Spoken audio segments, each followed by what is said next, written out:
दुनिया की कोई ताकत, ना को राजशाही, ना घोड़े, ना सोना, ना चांदी, उससे बहुमूल्य है यीशु का लहू, जिसको आज पीने के लिए, खाने के लिए हम एकत्रित हुए हैं।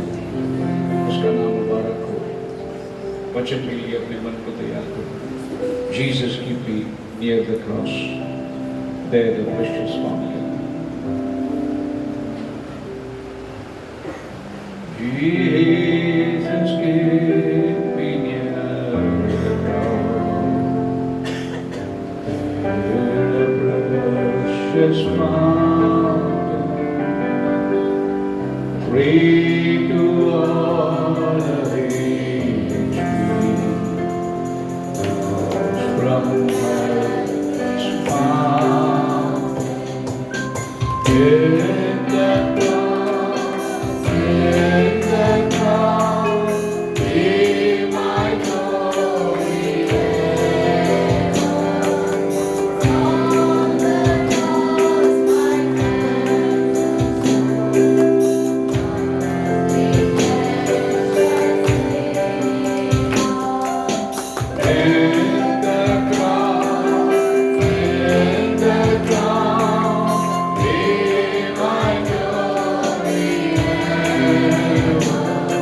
From the cross, my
धन्यवाद करते हैं आज शाम के लिए। इतने कठिन समय है, इस बुरा मौसम के अंदर भी हम पर रहम हुई कि हम इस पवित्र भोज पर इकट्ठे हो जाए। हम पर रहम करते हैं। सुना कबूल करके आज हम चरणों में आते हैं अपने दुआओं यीशु के नाम से। Praise the Lord. खुदा उनका नाम मुबारक हो। आज फिर परमेश्वर ने समय दिया हमें उसके पास एकत्रित होने के लिए।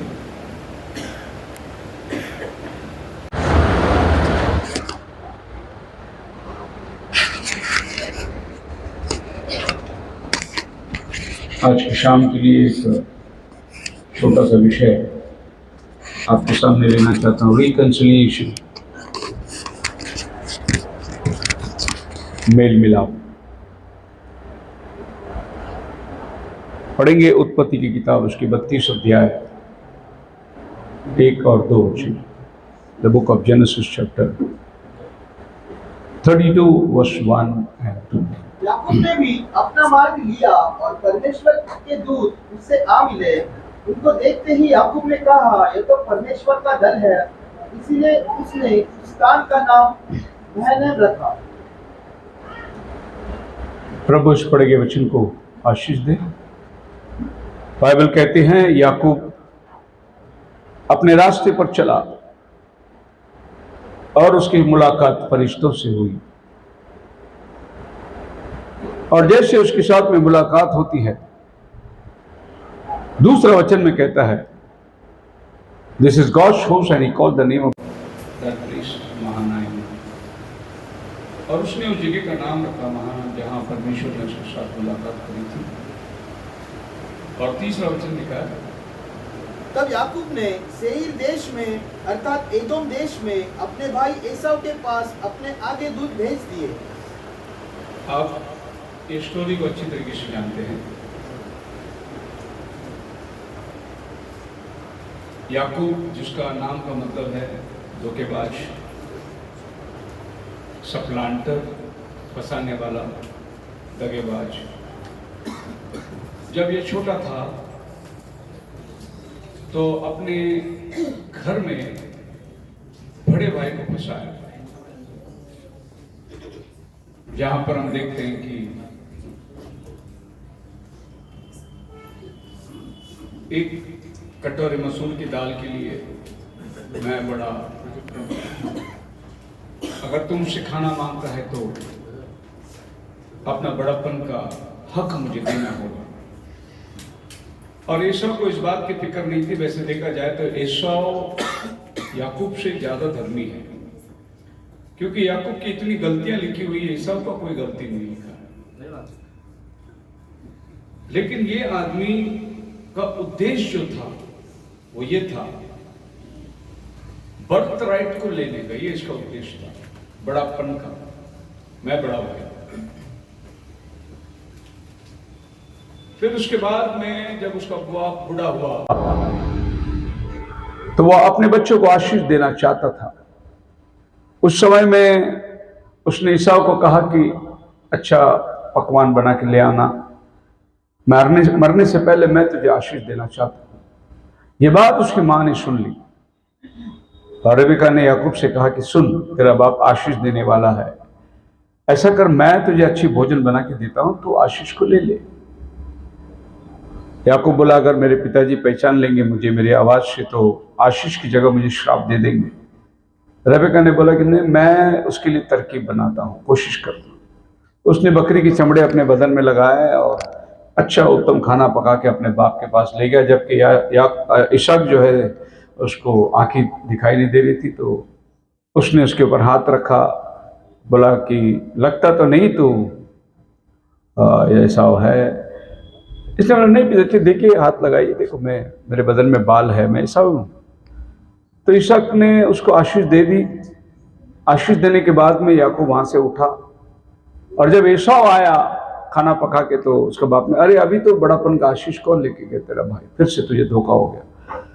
और यहां पर हम देखते हैं कि एसाव बहुत बिगड़ चुका और अपने भाई को वो कभी माफ नहीं करेगा कि 2 बार उसके साथ में धोखा हुआ। एक बार उसने भूख मिटाने के लिए अपना जन्म सिद्धांत को बेच दिया, और दूसरी बार अपने बाप से झूठ बोलकर उसने उसका बड़ापन का आशीष को भी लेके चला गया। अब मां ने कहा याकूब को, तो अभी यहां रहेगा तो तेरा भाई तुझे मारेगा, तू चला जा मेरे भाई के पास, मतलब मामा के पास चला जा, लाबान। और वो उसकी जाने की तैयारी कर रहा है, अपने भाई से भाग रहा है। लाबान के पास जाकर वो कई वर्ष बिताए, टोटल 20 वर्ष वहां उसने बिताए।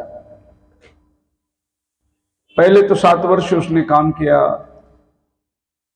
और बड़ी बेटी से शादी हो गई, फिर उसने फिर से 7 वर्ष काम किया, फिर छोटी बेटी से शादी हो गई, इस तरीके से याकूब के 12 बच्चे हो गए और फिर वो कुछ समय वहां रहा। अब परमेश्वर उससे बात करता है कि क्या कर रहा है तू यहां पर, क्योंकि याकूब जब अपने घर से भाग रहा था तो उसने रास्ते पर प्रभु का दर्शन पाया। आसमान और जमीन में सीढ़ी लगा हुआ है, फरिश्ते चढ़ रहे हैं उतर रहे हैं, और ये दर्शन देखकर वो डर गया, बोला ये तो परमेश्वर का भवन होना चाहिए। और उसने वहां पर एक पत्थर खड़ा किया एक निशानी के लिए और कहा कि जब मैं वापस लौटूंगा जो कुछ प्रभु मुझे देगा उसका मैं दशमांश यहां चढ़ाऊंगा। और यहां पर हम देखते हैं कि दूसरी बार दशमांश का नाम आता है। पहली बार दशमांश का नाम उत्पत्ति 14 में आता है जब अब्राहम मलकीसुदेक से मिला, और ये दूसरी बार अब्राहम के बाद दशमांश की बात यहां पर आती है। बोलते मैं जा रहा हूं प्रभु, जो कुछ मुझे मिलेगा मैं उसका दशमांश यहां लाकर, और उसने उस जगह का नाम रखा बेथेल। बेथेल का मतलब है प्रभु का घर, क्योंकि ये और कुछ नहीं हो सकता जहां दर्शन की बात होती है। आसमान खुल गया, फरिश्ते नीचे उतर रहे चढ़ रहे हैं, बोले ये और कुछ नहीं हो सकता, ये प्रभु का घर होना चाहिए बेथेल। और जब वो अपने ससुर के पास गया वहां पर उसने एक के 2 बीवी मिल गए और बच्चे हो गए और संपत्ति बढ़ गई, भेड़ बकरियां बढ़ गई, और वो भूल गया कि क्या वायदा उसने आते वक्त करके आया था। हमने अपने वायदे को कभी भूलना नहीं है। जो हम खुदा से वायदे करके गए उस वायदे को पूरा करना बहुत जरूरी है। हालेलुया। बहुत से लोग जो है अपने वायदे को भूल जाते हैं और मुखर भी जाते, मैंने किधर बोला था, और जब कभी बात होती है बोला हुआ तो कहते हैं हाँ उसका मतलब ये नहीं था, भूल जाते लोग। और याकूब भी ऐसी भूल गया था। उसके बाद ऐसा हुआ कि प्रभु उससे दर्शन में मिला और उससे बोला कि क्या कर रहे याकूब, तूने क्या वायदा करके आया था। देखो कितना भी साल होने दो, तुमने जो वायदा किया उसको खुदावन भूलता नहीं। तुम भूल जाओगे लेकिन खुदावन कभी उस वायदे को भूलता नहीं। एक बार मैं एक जगह मीटिंग को गया था और उस घर में प्रार्थना हो रही थी। प्रभु का आत्मा उतर के आया, इस तरीके से प्रभु का आत्मा उतर के आया कि उसने अपने बदन के सब सोने, सब कान के, नाक के सब उतार के फेंक दिए। प्रभु का आत्मा आज कहता है मैं अभी ऐसे रहूंगी, ऐसी जीऊंगी। कान का, नाक का सब उतार दिया। लेकिन कुछ वर्षों के बाद में वापस पहनना शुरू कर दिया। भूल गया वो वायदे को जो प्रभु के साथ में किया था। ऐसा ही एक और लड़की है कलीसिया में, प्रभु का आत्मा उसको स्पर्श किया, एक दिन वचन किया है और उसने प्रभु से वायदा किया, कलीसिया में खड़े रह के उसने गवाही दी, आज के बाद मैं ये सब नहीं पहनूंगी। उसने सब उतार दिया, सोना पूरा उतार दिया। घर वाले थोड़े परेशान हो गए कि मतलब जो बुजुर्ग लोग थे, क्योंकि डिनोमिनेशन में से आए हुए लोग थे, तो सोना बिना तो ये तो बहुत बोले, उतार दिया पूरा। फिर बाद में वापस पहनना शुरू कर दिया। फिर उस दिन जो गवाही दिए थे वो क्या था। फिर शादी भी डिनोमिनेशन लड़के से हो गई, फिर तो खत्म ही होगी बात, वहां कौन मना करने वाला है, और भी ज्यादा पहन लो। मतलब यह है कि तुम खुदा से जो बोल कर जाते हो उसको याद भी रखो कि मैं क्या बोल के आया खुदा से। थोड़ी सी सुविधा मिल गई, थोड़ा घर अच्छा मिल गया, थोड़ा लड़का अच्छा मिल गया, तो खुदा के वायदे को मत भूलो। खुदा वायदे में पक्का है। दुनिया की सुविधा मिल गया करके वचन को मत छोड़ो। हालेलुया।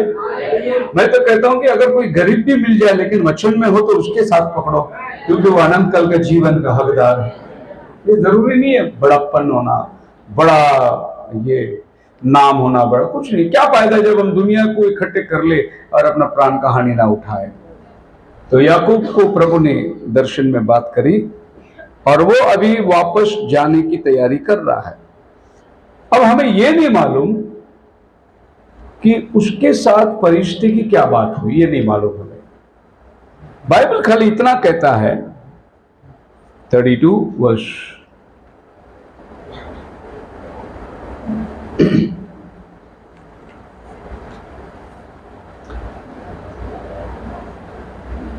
पढ़िए 1। याकूब ने भी अपना मार्ग लिया और परमेश्वर के दूत उसे आ मिले। और 3 वचन। तब याकूब ने सेईर देश में अर्थात एदोम देश में अपने भाई एसाव के पास अपने आगे दूत भेज दिए। सुनिए, इसकी मुलाकात परमेश्वर के दूत के साथ हुई।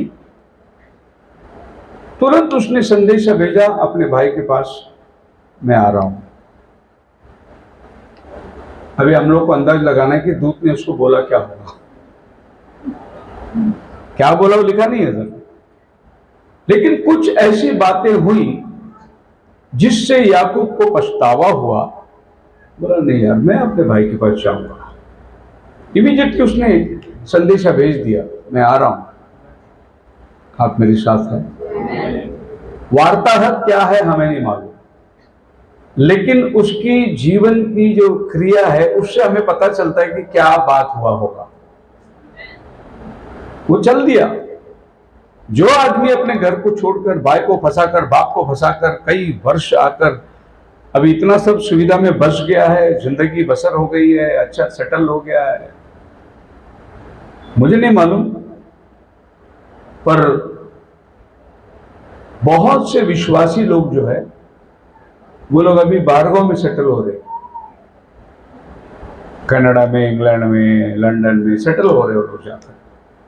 कारण मुझे नहीं मालूम, लेकिन लोग जा रहे हैं बाहर को, क्योंकि वहां जाने के बाद वहां की लाइफस्टाइल एक बार आप देख लोगे और उसके साथ में आप अगर मेल हो जाएगा आपका, तो फिर आपको लगेगा कि अरे कहाँ जाके इंडिया में रहने का, फिर वो इंडिया आपको इंडिया लगेगा ही नहीं। मेरा भारत महान है, कुछ भी हो, हालेलुया। देखो कितना बारिश है, छूटता ही नहीं है। अरब देश में बारिश ही नहीं है, और यूरोप देश में इतना बर्फ है कि बाहर निकल ही नहीं सकते। इसके लिए मेरा भारत क्या है, इधर ऐसी धूप पड़ती है चमड़ा काला हो जाएगा, धूप ऐसी बारिश पड़ती है घर डूब जाएगा, ठंडी ऐसी पड़ती है कि हद खराब। प्रभु ने सारा मौसम हमको दिया है, फिर भी मैं कहता हूं मेरा भारत, अभी इन दिनों के अंदर मेरा भारत इतना महान है कि मैं आपको क्या बताऊं, अंदाज नहीं है, बोलने के लिए भी खराब लगता है। ब्रिटिश लोगों ने बांधेला 200 साल का पुल अभी तक चल रहा है। इधर इधर रिबन काटो, अगला दिन पुल नीचे गिर रहा है। अभी अभी पुणे के अंदर एक ब्रिज है, अच्छा नाम है उसका, होलकर ब्रिज, पुराना ब्रिज है, ब्रिटिश लोगों ने बांधा। वो टाइम पे उन्होंने 200 साल के बाद वहां से लेटर आया इंडिया गवर्नमेंट को कि ब्रिज की गारंटी अभी हमारी खत्म हो गई, अब ब्रिज का खतरा अभी तुम संभालो कैसे करना है। 200 साल के बाद लेटर आया कि ब्रिज की गारंटी अभी हमारी। क्या थे वो अंग्रेज जो बनाए हुई चीज को 200 साल की गारंटी दे सकते थे? इधर क्या हालात है। इसी बारिश शुरू हुई, एक हफ्ते के अंदर 11 ब्रिज गिरा। कितना की 11 ब्रिज गिर गया, अभी तो 16 हो गया। नहीं हो, ब्रिज से हमारा क्या वास्ता, हम लोग यही ट्रैफिक जैम में पड़े हुए हैं। सीधे लादी नाका से आने के लिए 1 घंटे लगते, फिर भी हम खुश हैं, अपने देश में खुश हैं, वरना फिर बाकी का टाइम बिताओगे कहाँ? जल्दी भी आके करेंगे क्या? कम से कम ट्रैफिक में ना, नहीं इधर उधर देख के लोगों ताने भी सुनते हैं, वो भी बोलते हैं, हम भी बोलते हैं। Whatever was said motivated Jacob to make amends to admit his wrong. फरिश्ते ने क्या कहा मुझे नहीं मालूम, लेकिन जो भी उसने कहा होगा, याकूब को एहसास हो गया मैं गलत किया, ये उसको एहसास हो गया, मुझे मेरे भाई के पास जाके माफी मांगना होगा। जो भी बोला होगा वो, धिक्कार बोला होगा, दगेबाज बोला होगा, फंसा के आया बोला होगा, लुटेरा बोला होगा, भाई को भी फंसाया, बाप को भी फंसाया, ससुर को भी फंसाया, एक नंबर का अड़ंगेबाज, क्या क्या बोला मुझे नहीं मालूम, लेकिन उसके मन में एक परिवर्तन आ गया कि मैं अपने भाई के पास जाऊंगा, बस कुछ भी हो जाए। हालेलुया। संदेश आपको यहां तक लेके आना चाहिए जहां आप बोले कि मैं कुछ भी हो जाए, मैं प्रभु के सामने घुटने में जाऊंगा, बस और कुछ नहीं चाहिए। यहां संदेश आपको लेके आना चाहिए, क्योंकि परमेश्वर का वचन यही काम करता है। To make amends with his brother Esau, कि मैं जाऊंगा मेरे भाई के साथ में मेल मिलाप कर लूंगा। बहुत साल हो गया यार, भाई से दूर है, बहुत साल हो गया, अब मैं जाऊंगा मेरे भाई के साथ मेल में, भले ही मैं गलत हूं, मेरा भाई सही है, लेकिन मैं जाऊंगा। और उसने फैसला किया। यह द प्रिंसिपल, इस स्टोरी का प्रिंसिपल है, don't seek God unless you want to make things right with others. Principle यह है, खुदा को ढूंढने के पहले खोया हुआ भाई को ढूंढो, बाद में खुदा को ढूंढो, खुदा जरूर मिलेगा तुम्हें। Is a principle. ये बोला होगा खुदा से, खुदा बोला पहले अपने भाई से मेल मिलाप कर, बाद में मेरे पास प्रार्थना करना, अभी मैंने सुना तेरी प्रार्थना। ऐसे कितने लोग प्रार्थना करते हैं। आज इस प्रभु भोज की आराधना में मैं रिकंसिलिएशन के ऊपर बात कर रहा हूं। मेल मिलाप कैसे करना है। Reconciliation comes before reconciliation with God. Bible कहता है कि परमेश्वर से हम इतने दूर हो गए थे कि हम कभी मेल मिलाप कर ही नहीं सकते थे। तब परमेश्वर ने अपने बेटे यीशु को भेजा, जिसके द्वारा हम फिर से परमेश्वर के साथ मेल मिलाप में आ गए। तो यीशु ने हमारे लिए मेल मिलाप किया। तो यीशु मध्यस्थ ठहरा जो हमारा मेल मिलाप खुदा के साथ में किया है। उसी तरीके से यदि आज आपको किसी भाई के साथ मेल मिलाप करना है तो पहले वो कर ले, खुदा से बाद में मेल मिलाप कर ले, क्योंकि खुदा ने मेल मिलाप पहले करके रखा है। लेकिन उसी टर्म्स एंड कंडीशन ही, क्या तू लोगों से मेल मिलाप किया है? अगर किया है तो तू आ जा, मैं तेरे लिए पहले से करके रखा हूं। You can't live harmony with your heavenly father until you are living harmony with your human brothers and sisters. तुम अगर लोगों के साथ में प्रेम में नहीं रह सकते तो खुदा के साथ में भी कभी प्रेम नहीं निभा सकते। सब खुदा के साथ प्रेम निभाने के लिए तुमको पहले लोगों के साथ प्रेम नहीं पाते। देखो, देखे हुए माँ बाप का तुम आदर नहीं करोगे तो अनदेखे खुदा का आदर कैसे कर सकते? जो आंखों में दिखता है अगर वो तुम नहीं कर पाते हो तो अनदेखी की बात तो बहुत दूर है, ना के बराबर है तुम्हारे साथ। तो नबी इस बात को कहता है कि you can't live harmony with your heavenly father. खुदा के साथ तुम कभी भी मेल मिलाप में नहीं रह सकते हो अपने भाई से नफरत करके। नहीं, मैं तो घर में बैठ के सुनता हूं भाई, सुनो, मैं उसकी वीडियो देखता हूं, इसकी वीडियो देखता हूं, उसकी वीडियो देखता हूं। अभी तक हमारे लोगों को यह भी नहीं मालूम किसका वीडियो देखना है। एंड टाइम मैसेज में आ गए और दुनिया की वीडियो देख के बैठे, और दुनिया की वीडियो भेजते भी हैं। जो अन्य जो लोग यीशु का नाम को, बपतिस्मा को मानते नहीं, उनका वीडियो भेजते हैं ग्रुप में, विश्वासियों को भेजते। मतलब ये सोचो कि उसकी क्या स्टैंडर्ड होगी। एक भाई ने तो मुझे बताया कि मैंने वो भाई को आपका वीडियो भेजा, वो बोलते कि किसका भी भेजना, पास्टर का मत भेजना वीडियो में। इतनी नफरत। फिर दूसरे के संदेश देख के क्या फायदा है? मैं तो कहता हूं कि हम लोग डॉक्ट्रिन में नफरत करते होंगे, लेकिन वो व्यक्ति जब भी सामने आएंगे तो हम उसको झुक के प्रणाम करते, प्रेज लॉर्ड भाई, गॉड ब्लेस यू। डॉक्ट्रिन से हम नफरत करते हैं, क्योंकि ब्रदर ब्रैनम भी ये कहते हैं कि हमको सिस्टम से नफरत करना है, लोगों से नहीं नफरत करना है। मतलब कोई रोमन कैथलिक होगा, अरे रोमन कैथलिक वो नरक में जाएगा। नहीं, रोमन कैथलिक नरक में जाए ना जाए, वो बचना चाहिए, प्रभु में आना चाहिए, यही मेरी प्रार्थना होगी। नफरत किससे? नफरत के सिस्टम से। मेरा उसके मोमबत्ती, उसका हार, उसकी अगरबत्ती, उसकी मरियम की, उससे नफरत है मेरे को, उससे नवीना से, आदमी से थोड़ी मेरे को नफरत है। मैं तो चाहता हूं कि वो भी सत्य को जाने और बच जाए। पर लोग कैसे बोलेंगे? उससे मत मिलो, इससे बात मत करो, उसको प्रेज लॉर्ड मत करो, वो ओनली जीसस वाले हैं, उनको देखो मत। ये लोग बोलेंगे। हम ऐसा नहीं बोलते, हम बोलते मिलो सबसे, सबको दुआ सलाम करो। हमें उनके सिस्टम से नफरत है, उनसे नफरत नहीं है। हालेलुया। वो पिता पुत्र पवित्र आत्मा का नाम में बपतिस्मा देता, हाँ वो गलत है, आदमी गलत नहीं है। इतना बात है कि वो सच्चाई को समझा नहीं है, यही हमारी सोच है। तो तुम खुदा के साथ मेल मिलाप तब कर सकते हो जब तुम अपने भाई के साथ मेल मिलाप कर सकते हो। हालेलुया।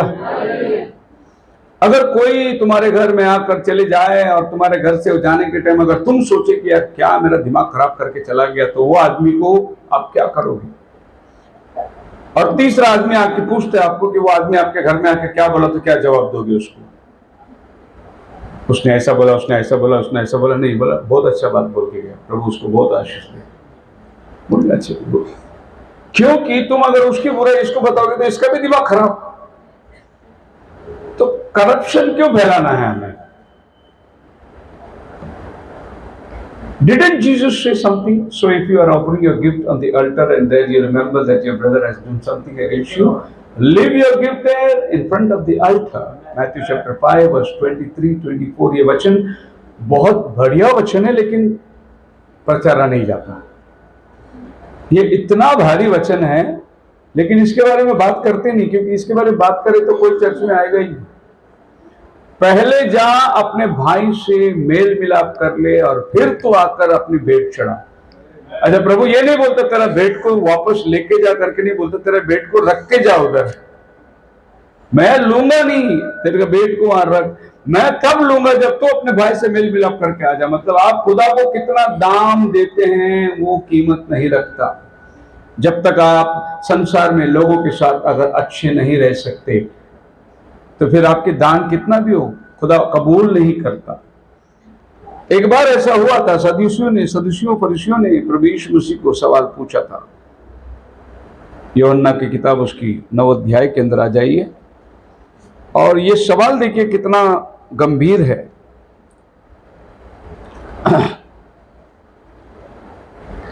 31 वचन पढ़िए। हम जानते हैं कि परमेश्वर पापियों की नहीं सुनता, परंतु यदि कोई परमेश्वर का भक्त हो और उसकी इच्छा पर चलता है तो वह उसकी सुनता है। ये अंधा आदमी को बोल रहे लोग, पवित्र लोग बोलते हैं, तू तो पाप में जन्मा है, तू तो अंधा था, तेरी बात कैसे खुदा सुन ली? खुदा पापियों के नहीं सुनता। अंधा आदमी को बता रहे। अब इस अंधा आदमी के बारे में देखने वाले धर्मी लोग क्या सोचते थे पता है? उसका 9 का ऊपर का वचन में आ जाइए, 3 वचन में 2 और 3 पढ़ेंगे। इस अंधा आदमी के बारे में लोग क्या सोचते थे? उसके चेलों ने उससे पूछा, हाँ, हे रब्बी, किसने पाप किया था यह अंधा जन्मा? यह अंधा क्यों पैदा हुआ प्रभु? क्या इसने पाप किया था? मतलब कोई अगर अंधा लंगड़ा लूला पैदा होता है तो दुनिया समझती है कि इसके माँ बाप के पाप, घोर अंधकार का पाप। और ये बात सच है कि आपके पूर्वजों की श्राप आप पर चली आती है। आपके माँ बाप, उन्होंने, समझो कोई ऐसा परिवार है जिन्होंने अपने जमाने के समय में बहुत जादू टोना किया होगा, तो वो असर उनके बच्चे पर होता है, क्योंकि वो जो दुष्ट आत्मा है उनके घराने को घेरा हुआ है, वो परिवार को सताती है। तो अपने को श्राप मुक्त होना है, श्राप मुक्त होना है, वो कर्ज को तोड़ना है। अगर पूर्वज लोग जो है वो लोग बहुत कर्जे लेते थे, पैसे लेन देन करते थे, कर्जे की जिंदगी में जिए, तो उनके बच्चे जो आते हैं उनके ऊपर भी वही कर्जा बना रहता है, वो भी कर्ज में जिएंगे। तो वो कर्ज का श्राप को तोड़ना है आपको, ये आपकी परंपरा है। किसी घर के अंदर मैंने देखा कि जितने लोग उनके घर के अंदर मरे, सब जवान लोग मरे, सब फांसी लेके मरे, सब फांसी लेके मरे। भाई फांसी लेके मरा, बहन फांसी लेके मरा, उसकी औरत फांसी लेके मरा। सब परेशान है कि लोग मरते तो ये तरीका क्यों नहीं? क्योंकि इनके पूर्वज लोग जो फांसी लेके मरे वही आत्मा इनमें समाती है और इनको भी वैसे ही सिखाती है कि तुम अपनी आत्मा को ऐसे खत्म करो, फांसी लेके मरो, फांसी लेके मरो। फिर जब वो व्यक्ति आकर बपतिस्मा लिया प्रभु यीशु मसीह के नाम से, उसके आगे वो फांसी लेके मरना बंद हो गया, वो श्राप टूट गया। ये जरूरी है कि आपके परिवार के अंदर वो श्राप टूटे। तो जो अंधे पैदा होते थे लोग उसको बोलते थे ये इसने पाप किया कि इसके माँ बाप ने पाप किया? यीशु मसीह ने क्या कहा? ना इसने ना इसके माँ बाप ने। ये अंधा इसलिए पैदा हुआ कि आज तुम परमेश्वर की महिमा को देखोगे। मतलब तुम आज देखोगे कि मैं अंधे को भी आंखें दे सकता हूं। अब एक अंदाज लगाइए, ये आदमी का उम्र 40 होगा, 40 साल पहले पैदा हुआ होगा, एक अंदाज बोल रहा हूं। और यीशु मसीह जब ये आदमी को मिलता है तो यीशु मसीह 30 और 32-33 के बीच में है। मतलब यीशु मसीह के पैदा होने के 10 साल पहले अंदाज में पैदा हुआ, लेकिन इस उद्देश्य से पैदा हुआ कि एक दिन खुदा का बेटा धरती पे आएगा, इसकी मुलाकात होगी और वो कहेगा और उसकी आंखें खुल जाएगी। इसीलिए मतलब आप और हम ये दुनिया में पैदा हुए, मकसद से पैदा हुए। कोई ना कोई कारण हमारे जीवन में होगा। सो पहले तो अपने भेंट को रख दे, जहां माफी मांग। He is talking about coming to worship. वो कहता है कि प्रभु के आराधना में, भक्ति में आने के time, if you have offering of a gift of money और praise, you remember somebody has ill. अगर तेरे पास प्रभु को देने के लिए कुछ है, भेंट है, दान है, अर्पण है, पैसा है, और तेरे मन में किसी के प्रति खेद है, तो go to that person and make it right, make it amend, seek reconciliation, then you come. मतलब तू ये सोच नहीं सकता कि मैं चर्च में बहुत दशवान देता हूं, मैं किसके साथ कैसे भी जी सकता हूं। ऐसा नहीं हो सकता। आपको खुदा के साथ अपना रास्ता बनाना बहुत ठीक है। सो रिकंसिलिएशन को एक कदम और आगे जाएंगे हम लोग। 32 का 5 वचन पढ़िएगा, 3 से 5 तक पढ़िएगा। तो याकूब ने हाँ। सेईर देश में अर्थात एदोम देश में अपने भाई एसाव के पास अपने आगे दूत भेज दिए और उसने उन्हें यह आज्ञा दी, मेरे प्रभु एसाव से यो कहना, तेरा दास याकूब तुझसे जो कहता है कि मैं लाबान के यहाँ परदेशी होकर अब तक रहा और मेरे पास गाय बैल गधे हैं, भेड़ बकरियां और दास दासियां है, और मैंने अपने प्रभु के पास इसीलिए संदेश भेजा है कि तेरे अनुग्रह की दृष्टि मुझ पर हो। मैंने तेरे पास संदेश इसलिए भेजा है कि तेरा जो मुझ पर देखने का नजरिया है वो ऐसा नहीं होना चाहिए, ऐसा होना चाहिए। मतलब मेरे को ऐसा मत देखो, मैं वैसा नहीं है जैसा तुम देखते हो मुझे। मैंने तेरे पास संदेशा भेज दिया है, अब तू इस संदेश को सुन ला। And he commanded saying, speak thus to my Lord Esau. Speak to my Lord Esau. पता है उसमें हिंदी में 4 में मेरे प्रभु एसाव से यो कहना। मेरे प्रभु एसाव, मतलब अपना भाई को उसने प्रभु बोल दिया। क्या बोला? प्रभु। और अपने आप को क्या बोला उसके अगले लाइन में? तेरा दास याकूब तुझसे यो कहता है। बाप रे, तू मेरा प्रभु है, मैं तेरा। नेचुरली अभी जब सामने वाले को प्रभु बोल दिया, देखो क्या परेशानी। सोचो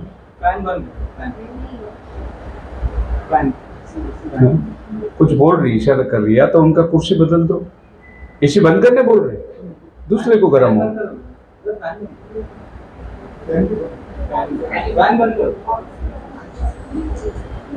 एसी चालू रखो, पंखे सब बंद कर दो। और एसी जो है उसके जो 24 में रख के कोई फायदा नहीं, कम करना पड़ेगा। 20 में रखो और पंखे सब बंद कर दो।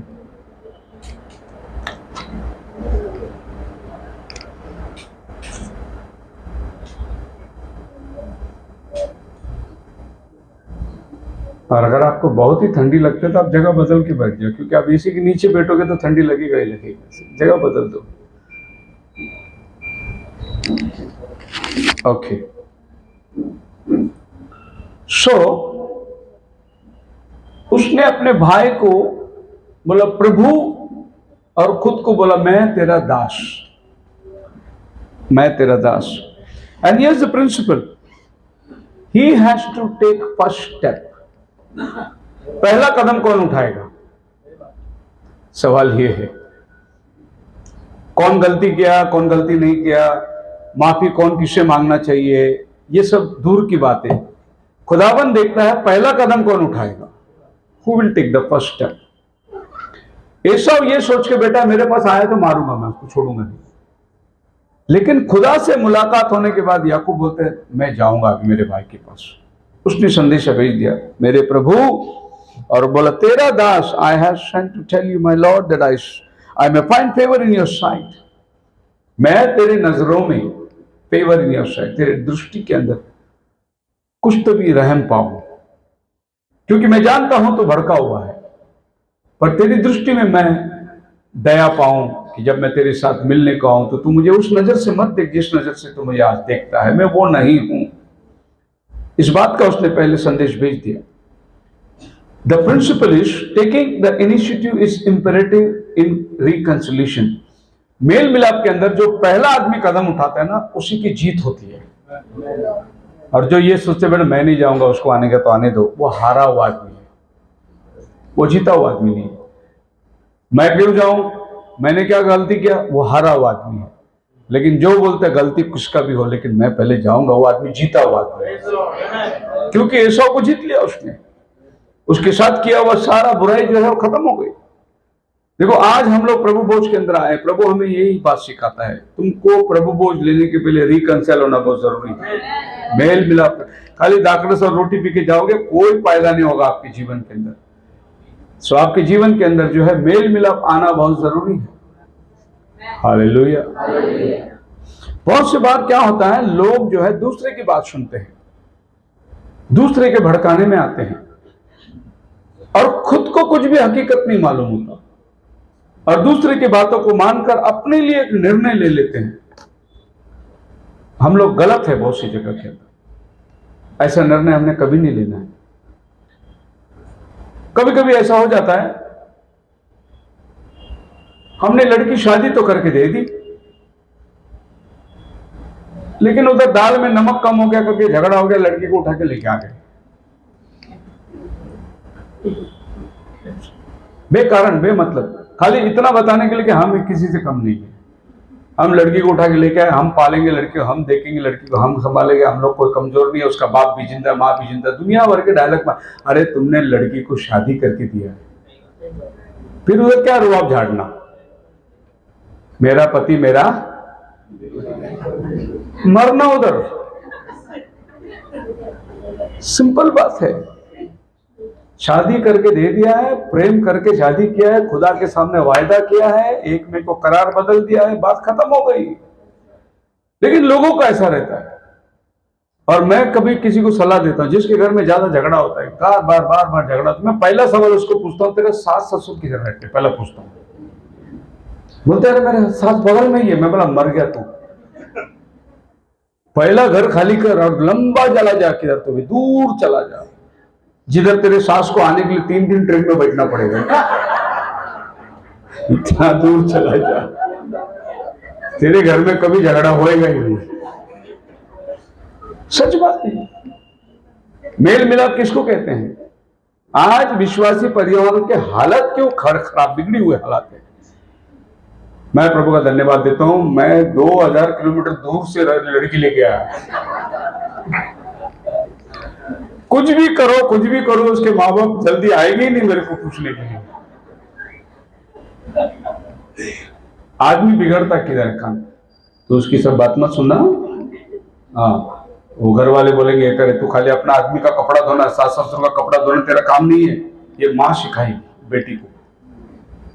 हाँ, ऐसा मत करना, नहीं तो कल फिर तेरे ऊपर और भी बोझ हो जाएगा, तू खाली उसका खाली खाना पीना देखना तू।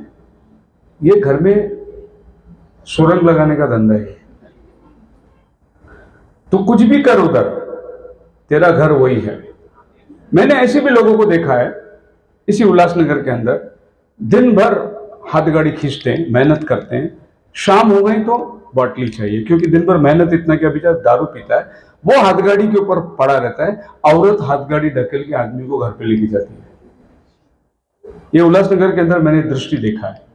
औरत ढकेल रही, आदमी गाड़ी में पड़ा है, दिन भर मेहनत किया, पैसा दिया, औरत आ रही है, लेकिन शाम को एक बॉटली मार दिया। वो अभी औरत उसको हाथ गाड़ी से ढकेल के घर पे लेके जा रही है, क्योंकि कल सुबह काम पे जाना है।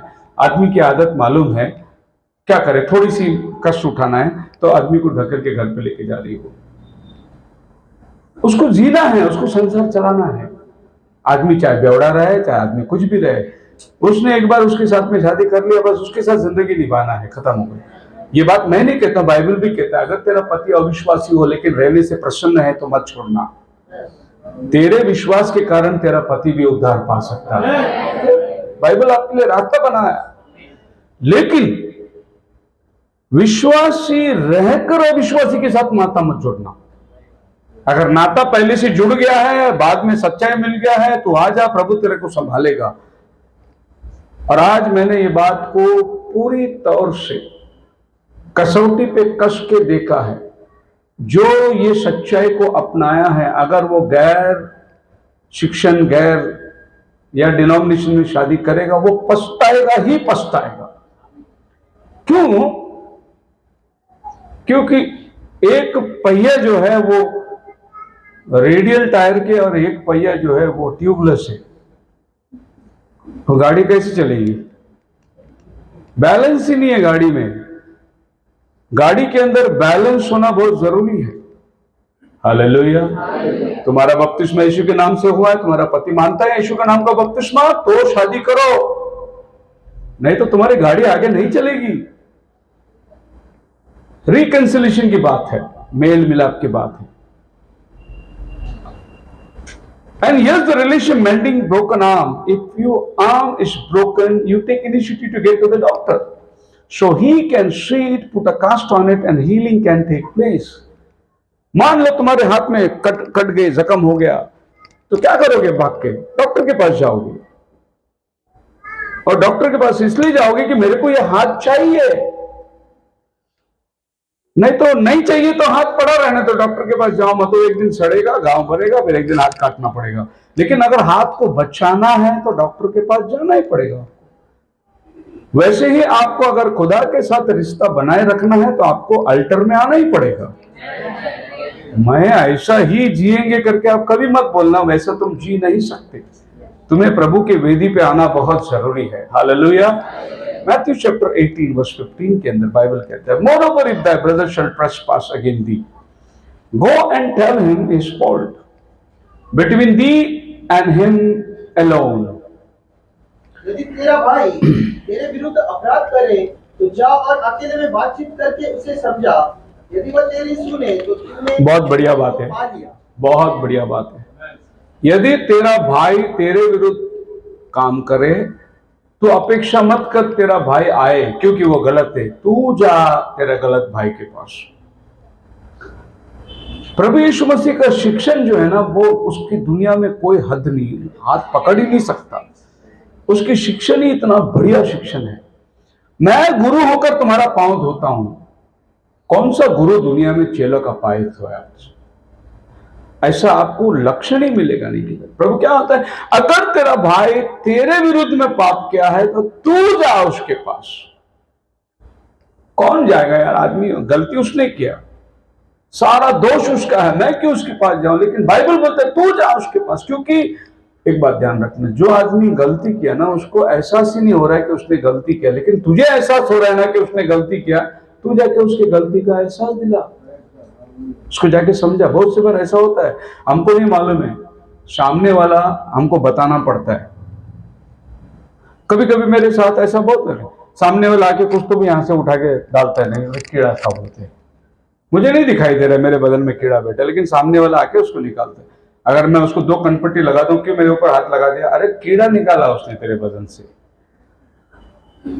रिकंसिलेशन, मेल मिलाप कैसे होती है? अगर हम लोगों को बोलेंगे नहीं तो, मैं और मेरा पास्टर, हम लोग के अंदर एक अंडरस्टैंडिंग थी मेरे पास्टर के साथ। हम लोग के इशारे में हम लोग किधर भी मीटिंग में बैठे हो, कुछ भी हो, मान लो कभी कभी कपड़ा टेढ़ा रहता है, टाई टेढ़ा रहता है, तो हम लोग बात नहीं करते थे। मैं ऐसा टाई को सीधा करता था तो मेरे पास्टर समझ जाते थे टाई की बात है। मैं अपना कपड़ा को ऐसा करेगा, पास्टर ने कहा मेरा कपड़ा ठीक नहीं। इशारे में बातचीत कर देते थे बिना डिस्टर्बेंस का। एक अंडरस्टैंडिंग होती है, एक समझौता, नहीं कि ऐसा नहीं ऐसा करना। आंखों आंखों में बात हो जाती है, आंखों से बहुत सारी इशारे। आपको मालूम है कि पहला पुराना जमाने का अगर गाना सुनोगे तो इधर ही तक था, वो खाली आंखों आंखों में चलती थी उधर। उसके बाद वो नीचे उतर के आए थोड़ा सा 70-80 के टाइम पे, फिर वो गर्दन हिलाने लगे से। उसके बाद में 90 के बाद में थोड़ा इधर तक आ गए, और फिर वो ये करने लगे, और उसके बाद में कमर के नीचे आ गए। 2000 साल में फिर ये आ गया, पूरा लादी साफ कर रहे थे ब्रिटिश को। अभी तो डांस का मालूम ही नहीं, उल्टा उड़ी मारता है, एक हाथ में उड़ी मार रहा है, कभी पैर ऊपर है, कभी मुंडी नीचे है, कभी। अरे वो डांस है कि क्या है, समझ में नहीं आ रहा है। एक हाथ पे उड़ी मार रहा है, गोल गोल गोल गोल उल्टी मार रहा है नीचे। ये 21वीं सदी की डांस है। क्या बोलते मालूम नहीं उसको, उसका और म्यूजिक का कोई तालमेल है ही नहीं। म्यूजिक किधर तो भी जा रहा है और ये किधर तो भी घूम रहा है, ऊपर नीचे, उल्टा सीधा, ऊपर नीचे। क्या करें, जमाना बदल रहा है, पर हम जमाने के साथ नहीं बदलना चाहिए। जमाना बदलते रहेगा, फैशन आते रहेगा, पर हमारा जो फैशन है पर्टिकुलर एक ही फैशन होना चाहिए। हालेलुया। अभी देखिए लड़की लोग नया फैशन आ गया, लूज जीन्स पहनना है, इधर तक पहनते अभी जीन्स और लूज पहनते। पहला tight tight tight tight slack slack slack खाली पैर तक आ गया था, अभी वापस लूज लूज लूज लूज। अभी ऐसा लगता है पूरा रास्ता झाड़ के जा रहे हैं। फैशन बदलते रहता है। पहला बैग एक आ गया था, नीचे घुटने के नीचे बैग पड़ा रहता था, इधर से नीचे वो पैर में धपक धपक, फिर वो बैग छोटा छोटा छोटा छोटा इधर तक आ गया बैग, फिर इतना छोटा हैंडल आ गया, अभी वापस बैग लंबा लंबा लंबा होते जाएगा। जमाना बदलता है, फैशन बदलता है, सब कुछ। मैंने देखा कहीं अलग जगह मीटिंग में जाता हूं तो एक जगह मैंने गया, मीटिंग में बैठे थे और एक लड़की आई, कुछ पानी पीनी मांगने का, खाना पीना, अंकल अंकल पानी लोगे क्या, पानी लोगे क्या? तो इधर से उसने बाल बंधा था, उसमें से एक बम्बू लगाया था ऐसा, और इधर तो झुमके लटक रहे थे। तो जब भी बोलती थी झुमका हिलते रहते थे, तो झुमका हिलाने के लिए एक स्टाइल करना पड़ता है। तो बात भी ऐसे करी, अंकल पानी पिएंगे क्या, नहीं पिएंगे क्या, ऐसे। उसका सवाल वो नहीं है, उसका सवाल झुमका हिलना है। फैशन बदलता है, फैशन के साथ साथ लोगों की स्टाइल भी बदलना शुरू हो जाता है, पता नहीं क्या क्या। फिर चर्च में एक आदमी आज ये था, दूसरा दूसरा दूसरा हफ्ता 4 औरत उससे लंबा लगा के आएगी। एक में को लोग नकल करते हैं, कॉपी करते हैं, इन्फ्लुएंस होते हैं। Look at that choice between 2 of you. मतलब बाइबल क्या कहती है कि तू जाना उसके साथ जो तेरे साथ गलत किया है, उसके साथ तू बातचीत करना। If he shall hear thee thou hast gained your brother। अगर वो तेरी बात सुन लिया, तूने अपने भाई को जीत लिया। हाले, हमको भाई को जीतना है। हालेलुया। अभी देखिए अब्राहम ने जाकर 5 राजाओं को मार दिया और अपने भाई लोत को छुड़ा के लेके आया। जब भी मेल्किसेदेक आया तो उसने बोला कि ये ले 10 वान ले ले। और वो जो सालेम का राजा, वो जो सदोम का राजा वहां था, वो बोले मेरे को सिर्फ इंसान को दे दे। बोले नहीं, लूट सब तेरे पास में, मेरे को लूट नहीं चाहिए, कुछ भी नहीं चाहिए, मैं धागा भी नहीं लूंगा, ताकि लोग ये नहीं कहें कि अब्राहम ने लूट के धनवान हो गया। मैं धनवान मेरे खुदा की बरकत पर हो जाऊंगा, मैं एक धागा भी तेरे से नहीं लूंगा। सो अब्राहम जाकर अपनी जान जोखिम में डालकर 300 लोगों को लेकर जाके लड़ाई करके अपने भाई को जीतने का मकसद एक ही था, अपना खोया हुआ भाई मिलना चाहिए। वो संपत्ति लूटने के लिए नहीं गया था, सिर्फ अपना भाई मुझको मिलना चाहिए। और यहां पर भी ऐसी कहा कि तुम जाओ अपने भाई से मिलो और उससे बात करो, अगर वो तुम्हारी बात मान लेता है तो तुम उसको जीत लिए। हालेलुया। एक भाई को जीतना कितनी बड़ी बात है। This is one of the most overlooked, most avoided verses in the Bible. Too many of us resort in junior high days when someone has hurt us and offended us, and we go to everyone else to plead our side of the story. तकलीफ मेरे साथ हुई, लेकिन बंदा मेरे पास नहीं आ रहा है, उसके पास जा रहा है, उसके पास जा रहा है, उसके पास जा रहा है, उसके पास जा रहा है, उसके पास जा रहा है, मेरे पास नहीं आ रहा। मेरा कहना यह है, जिसके साथ तुम्हें प्रॉब्लम, कौन है भाई बच्चा, बाहर लेके जाओ बच्चे को, बाहर बैठो, हाँ बाहर बैठो, या आराम से। मेरे साथ आपको प्रॉब्लम है, जिस आदमी से प्रॉब्लम है उसी के पास जाओ। ये कहने का मतलब ये है। कैसे? आप मत 18-15 पढ़े, 16 पढ़ो। यदि वह सुने तो 1 या 2 जन को अपने साथ और ले जा। बाद में 2 जन के पास जाना। अगर वो नहीं सुना तेरा तो फिर वो 2 जन का भी नहीं सुना तो फिर बाद में 3 के आगे, उसके आगे जा। लेकिन पहला तू अकेला जा, अकेला जा। बोल भाई ऐसी होगी, आप बुरा मानो या मैं बुरा मानो, पता नहीं क्या हुआ, लेकिन हमारे अंदर गैर समझ हो गई, हम लोग आपस में, हम लोग भाई लोग हैं प्रभु के अंदर, ऐसा हमारे साथ नहीं होना चाहिए। मेल मिलाप कर रहा। अगर वो बोले नहीं नहीं मैं नहीं सुनने वाला, तू होता कौन है मेरे पास आने वाला, फिर अपना समस्या 2 जन के पास लेके जाओ। हालेलुया। पर इधर क्या समस्या, ऐसा नहीं, इधर समस्या है जिसके साथ समस्या हो गई वो बाजी में रह गया, समस्या पूरे गांव में फैल गया। मैंने तेरे को बताया तो किसको मत बताना, मैंने खाली तेरे को बताया तो किसको मत बताना। वो तीसरे को बोलेगा मैंने खाली तेरे को बताया तो किसको मत बताना। पता चला पूरा गांव को मालूम स्टोरी। तो बाइबल कहती है क्यों पूरे गांव को बता रहा है, जिससे तुझे प्रॉब्लम है उसके पास जाना, मैटर खत्म। एक ही मुलाकात में सारी समस्या का हल हो जाएगा। पास्टर आपने ऐसे बोला था मेरे बारे में, हाँ खत्म हो गई बात। क्या ब्रदर चर्च को नहीं आ रहे, आपको मालूम नहीं पास्टर ने क्या बोला, क्या बोला उसको, बस आपको मालूम नहीं मेरे साथ क्या बोला। कुछ नहीं हुआ ब्रदर, आप जाओ सीधे सामने बैठे। मैं तो ओपन आदमी हूं, किसी भी वक्त में मेरे को बोलो पास्टर मुझे आपसे मिलना है, बात करना है, मैं किधर मिलूं, मैं उधर पहुंच जाऊंगा। मैं कभी भी पीठ पीछे या मुंह छुपा के, ये कि हमारी खूबी है, मैं सीधे बात करता हूं, इसके लिए मेरे दोस्त बहुत कम है। अगर लुचपनगिरी करूं ना तो बहुत वाह बोलने वाले लोग। हमारे इधर एक बहुत अच्छा सेवक थे प्रकाश आटोले, वो हमेशा मेरे पास आते थे, मैं भी उसके पास जाता था। मेरे को बोलते थे भाई शेखर आपका सेवा, आपका ये आपका ये आपका ये आपका ये, तो एक ही चीज है आपके अंदर, तो आप सीधा मुंह पे बोल देते, लोगों को बहुत कड़वा लगता है ये बोलते थे। मैं बोला हाँ, मैं मन में रख के पीछे सड़ाता नहीं, मैं मुंह पे एक बार बोलता हूँ, सुधारने की बात करता हूँ, खत्म हो। मेरे दिल में मैं बात रखकर बहुत साल के बाद में मैं बदला लेने की सवाल वो भावना रखता ही नहीं, जो है मुंह पे बोलता हूँ, ये ऐसा नहीं होना चाहिए, ऐसा होना चाहिए, ऐसा नहीं होना चाहिए, ऐसा होना चाहिए। अब जो बुरा मानने खत्म हो गया, बुरा उसको छोड़ दो, मैं उसकी कदर ही नहीं करता। जो मैं समझता हूँ कि उसकी हैसियत इतनी है, लेकिन जो आदमी को समझ में आया कि वे पास्टर ने बोला है मेरी भलाई के लिए बोला है, वो आदमी सुधरेगा और आगे बढ़ेगा। और जो भी है मैं जगह पे, क्योंकि बाइबल कहता है सीधे उसी व्यक्ति से बात करना जिस व्यक्ति ने तेरे विरुद्ध पाप किया। ऐसी कहावत है, इस कहावत को देखिए कैसा है, the shortest distance between two people is a straight line.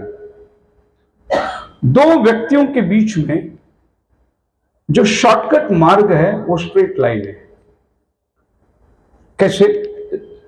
A straight line, I was wrong, or I haven't been honest with you, and your action hurt, and me, I love you too much, and allows a relationship to crumble. ये कोई map मैंने बनाया है। अगर समझो आपका भाई उधर रहता है और आप इधर है, तो आपको आपका भाई के पास जाना है, तो ऐसा क्यों घूम के जाने का समुद्र से? सीधे चले जाओ ना भाई के पास, स्ट्रेट। तो the shortest way is a straight line. कहने का मतलब है जहां प्रॉब्लम है स्ट्रेट वही आदमी के पास, स्ट्रेट उधर जाओ, बात खत्म। वया वया वया वया घूम के क्यों जाने का, काय को दुनिया का बाईपास मारते रहने का। जिधर प्रॉब्लम है स्ट्रेट रास्ता है, तुमको जिससे प्रॉब्लम है उसके साथ सीधे लाइन बना दो और जाके बैठो, बातचीत करो, मामला खत्म।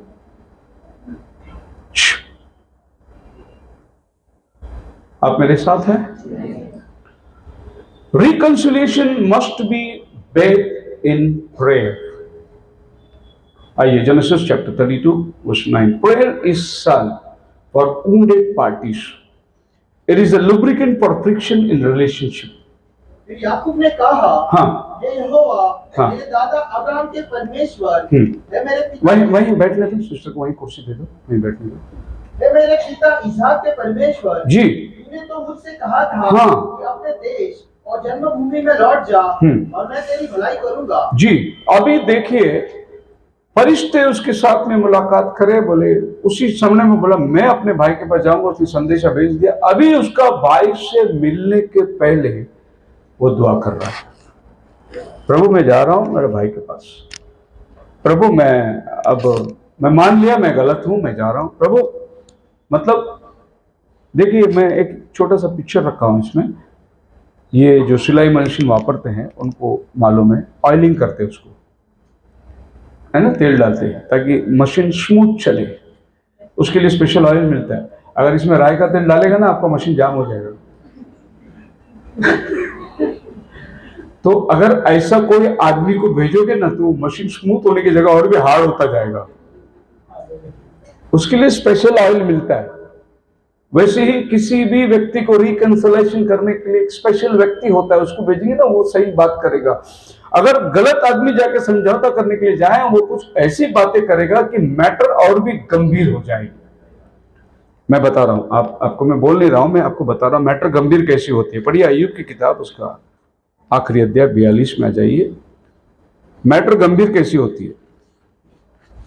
प्रभु अय्यूब को बोलते हैं, जब वो उसकी बलिदान करने के लिए चला जाता है तो प्रभु उसको बोलते हैं ना देयरफॉर 42 के अंदर वर्ष 7 से पढ़िए। ऐसा हुआ कि जब यहोवा ये बातें अय्यूब से कह चुका, तब उसने तेमानी एलीपज से कहा, मेरा क्रोध तेरे और तेरे दोनों मित्रों पर भड़का है, क्योंकि जैसे ठीक बात मेरे दास अय्यूब ने मेरे विषय कही है, वैसी तुम्ही लोगों ने कही है, नहीं कही। इसीलिए अब तुम 7 बैल। अब अय्यूब का क्या हुआ? नुकसान आपको मालूम है, उसके धन संपत्ति मर गए, भेड़ बकरी गाय बैल सब खत्म हो गए, उसका घर गिर गया, उसके 10 बच्चे मर गए, उसकी औरत ने उसको घर से निकाल दिया, उसके बदन में फोड़े आ गए और सड़ा हुआ बदन लेके बैठा हुआ है। उस टाइम पे उसके 3 दोस्त लोग उसको मिलने को आते, और ये तीनों दोस्त लोग उसको मिलने को आते तो वो लोग क्या क्या बोलना चाहिए? अय्यूब तो पाप किया होगा, तू गलती किया होगा, तू कहीं तो कहीं दोषी है। अय्यूब वहां सफाई दे रहा है, ये पूरा 42 चैप्टर तक अय्यूब अपना सफाई दे रहा है, नहीं बाबा ऐसा नहीं है, मैंने खुदा के विरुद्ध में कुछ नहीं किया, मैं जानता हूं मैं खुदा के सम्मुख में निर्दोष हूं। फिर ऐसा क्यों हुआ? फिर तेरे पैर क्यों टूटे? फिर तेरा एक्सीडेंट क्यों हुआ? फिर तेरा घर क्यों डूबा? तेरे बच्चे क्यों मर गए? अगर तू खुदा के साथ ठीक है तो फिर ये क्यों हुआ, फिर वो क्यों हुआ, फिर ये क्यों हुआ? अल्टीमेटली अय्यूब ने अपने जबान से पाप ही नहीं किया। बाइबल कहती है उसको, पढ़िए अय्यूब की इतने सारे बातों के अंदर भी फियर्स गॉड, 2 चैप्टर के अंदर आ जाएंगे, लेकिन दिखा है देखो 22 वचन, पहला अध्याय का 22 वचन। इन सब बातों में भी अय्यूब ने न तो पाप किया और न परमेश्वर पर मूर्खता से दोष लगाया। हो, इतना सब होने के बाद में घर गए, संपत्ति गए, भेड़ बकरी गए, सजान औरत बीवी बच्चे सब गए, उतना होने के बावजूद अय्यूब ने खुदा के बारे में एक भी बात नहीं बोली। उसका ऊपर का वचन में लिखा है वो क्या बोला खुदा के बारे में, 21 में लिखा है, मैं अपनी माँ के पेट से नंगा निकला जी और वही नंगा लौट जाऊंगा जी, यहोवा ने दिया है और यहोवा ने ही लिया। क्या हुआ ब्रदर? अरे तेरा घर, अरे 500 गाय, 500 गाय, 500 गाय, 500 बैल, क्या संपत्ति है वो? अब तेरे 500 ऊंट चले गए, तेरे गधे चले गए, तेरा संपत्ति, घर गिर गया, तेरे बच्चे मर गए। अय्यूब का कहना है प्रभु ने दिया, प्रभु ने लिया, मैं प्रभु को ऊपर कभी दोष नहीं लगाऊंगा। नहीं तो इधर होते के साथ में कुटा गिला रे देओ आयकत नाई है ना, काम बहुत है बड़ा, प्रभु प्रभु बोलता है, बहुत प्रार्थना करता है, जाके क्या क्या नहीं बोल देते हम लोग। अय्यूब ने बोला नंगा आया नंगा जाऊंगा, अपने जबान से उसने कभी पाप नहीं किया। जबान से भी पाप होती है। अय्यूब बोला नहीं मैं परमेश्वर के बारे में कुछ नहीं कहूंगा। लेकिन उसके दोस्त लोगों ने क्या किया, अय्यूब के ऊपर बहुत आरोप लगाया, तू गलती किया होगा, तू पाप किया होगा, तू ये किया होगा। अय्यूब आखिर में बाद में परमेश्वर का क्रोध उनके ऊपर भड़का जो दोस्त लोग उसको समझाने को आए थे, और अय्यूब उनके लिए बलिदान कर रहा है। प्रभु बोला मैं अभी मारता हूं उनको। अय्यूब बोला मत मार प्रभु, मत मार। क्यों? जैसा उन्होंने तुझे बताना था, तूने कैसे मेरे बारे में बताया, बात किया, वैसा वो लोग तेरे को बताना चाहिए था, वो नहीं बताया, इसके लिए मैं अभी उनको मारूंगा। अय्यूब अपने दोस्तों के लिए, क्या अय्यूब की जिंदगी है। जो लोग उसको ताने मार रहे थे, जो लोग उसको नाम रख रहे थे, जो लोग उसकी बदनामी कर रहे थे, उन्हीं के लिए वो अय्यूब प्रार्थना कर रहा है, प्रभु मत मार प्रभु। वो आए मेरे दोस्त लोग, मेरे दुख में आए। हम लोग भी जाके लोगों को क्या बोलते। एक बार एक बुजुर्ग आदमी हॉस्पिटल में एडमिट था, बड़ा एल्डर साहब था, और मैं उसको प्रार्थना करने के लिए गया। जब मैं उसको प्रार्थना करने आईसीयू में था, वो जैसे उसने मेरे को देखा, दोनों हाथ जोड़ा, बोला कुछ तो गलती किया होगा मैं, इसकी सजा प्रभु मुझे दे रहा है। आप मेरे लिए प्रार्थना करो। सिंपल है, कबूली है। प्रभु कुछ तो दिया है, भाई हॉस्पिटल में जाके आराम कर, और मैं अपना जिंदगी को सुधारना चाहता हूं, आप मेरे लिए दुआ करिए। इसको बोलते हैं हम्बलनेस, नम्रता। सो यहां पर हम क्या देखते हैं कि प्रार्थना क्या करती है, हमारी जो मशीन चलती है ना उसको स्मूथ करता है, लुब्रिकेशन। मतलब तुमने सोचा मेरे भाई के पास मैं जाऊंगा, मैं उससे माफी मांगूंगा, मेल मिलाप करूंगा, लेकिन जब प्रार्थना बिना करके जाओगे ना, उधर उल्टा भी हो सकता है। तुम्हारा भाई तुमको हकाल भी देगा, चल मेरे को तेरे से बात नहीं करना, ऐसे भी बोल देगा। लेकिन जो प्रार्थना पूर्वक जाओगे ना, वहां मामला बहुत आसान हो जाता है। कहने का मतलब है कि ऑयलिंग कर दो तो स्मूथ चलती, सब चलती। और ये प्रार्थना की बहुत बड़ी शक्ति है। So the reconciliation process is not a cake walk. किसी के पास जाना, माफी मांगना, किसी के साथ में मेल मिलाप करना, ये कोई बर्थडे केक काटने का नहीं है। ये बहुत कठिन परिस्थिति है, बहुत गंभीर है। मतलब आदमी इतना जल्दी झुकेगा। I will often be messy, hearts have been harden, feelings have been hurt, emotions are unhinged, wounds are gaping. मतलब भाई मेरी इतनी बेइज्जती करी, मेरी इतना बदनामी किया, मैंने वाला मेरा दिल टूट चुका है, मैं ये हो चुका। मतलब एक आदमी की जब दुख व्यक्त करता है ना, बहुत सारी बातें बताता है वो। ऐसा हो गया, मेरे घर में झगड़ा हो गया, मेरा परिवार बात नहीं करती है, मेरे को ये हो गया, मेरे को वो हो गया, क्या मैं इतना आसान, ऐसा बहुत सारी बात करता है। ऐसे आदमी के साथ में आपको मेल मिलाप करना इतना आसान नहीं है। आप जाएंगे, झटती सी बात होने वाली, ऐसे नहीं, कुछ भी हो सकता है, और भी 10 बात गालियां दे सकता हो तुझे। लेकिन एक बात, the offended when approached by the offender may look for an ulterior motive and may feel that the offender is distinguished. The offended may be thinking, why after all these years do you want to get together? सामने वाला ऐसा भी बोल देगा, इतना साल के बाद आज याद आया क्या तेरे को? तो फिर क्या करोगे आप? आपकी कितनी बेइज्जती है। क्या अभी क्या जरूरत है? हो गया ना सब, अभी क्या करने के मेल मिलाप? सामने वाला कुछ भी बोल सकता है, तुम्हें कुछ भी कर सकता है, लेकिन आपको ये बात सोच लेना है कि मेरे को उसके पास जाना है। अभी तो बहुत आसान हो गया। किसी ने आपको मैसेज भेज दिया कि मेरा एक्सीडेंट हो गया, तो एक इमोजी भेज दो, और सामने वाले ने बोल दिया तुमको कि अबे बेवकूफ गधे कहीं का, ई करके भेज दो उसको। मतलब अभी आदमी ने इमोशन जो अपने ऊपर लेता ना, वो इमोशन खत्म हो गया। आदमी अभी क्या बोलते हैं ना, जिंदा मुर्दा बन गया है। अगर उसको किसी पे रोने का है तो एक मैसेज कर देता, रो लिया, खत्म हो गई बात। अगर उसको कोई भी है ना, ये आज ये जमाना इमोजी का है। अगर सामने वाला बोला मेरे को लॉटरी लग गया, तो हे करके हंसने का इमोजी, हंसता तो है ही नहीं, लेकिन एक इमोशन बेच के हंस लिया। अरे हंसने का मजा तब आता है जब सामने आए। आप हंसते हो कि नहीं? मुझे पसंद है लोगों को हंसाना, क्योंकि आपने कभी देखे किसी गधे को हंसते हुए? हंसना खाली इंसान को आता है, गधे नहीं हंसते। इसीलिए बाइबल में लिखा है सदा आनंदित रहो, है नहीं? सो ये इमोशन जो है हमारा, इस इमोशन को आगे लेके चलने के लिए हमें प्रार्थना की सख्त जरूरत है। And God needs to soften the hearts, to ease the emotion, to heal the wounds, to bring understanding.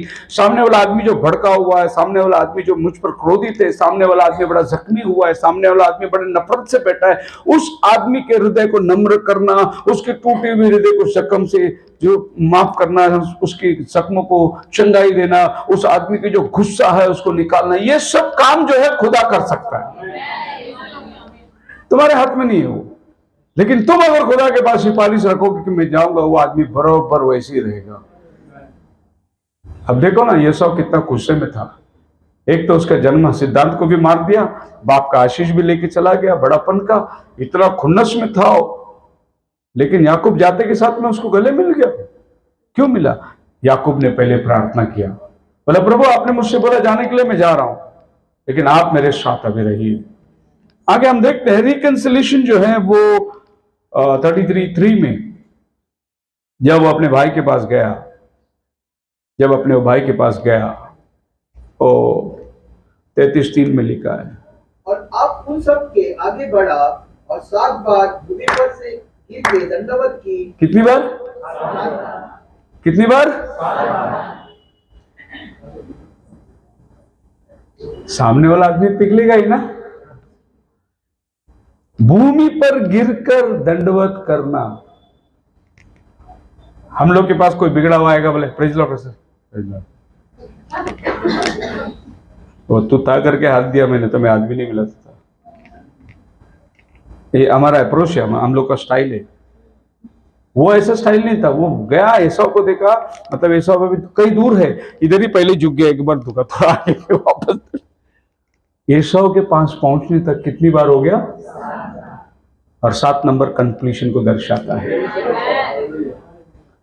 जब वो 7 बार झुका तो फिर क्या किया? एसाव जाके गले लगाया, बोला बस कर यार, कितना झुकेगा तू? 7 बार दंडवत किया उसको। दंडवत तो खुदा को करना है, लेकिन ये अपने भाई के साथ में, क्योंकि अपने भाई को उसने पहले से प्रभु बोल दिया था, बोला मैं तेरा दास तेरे पास आ रहा हूं।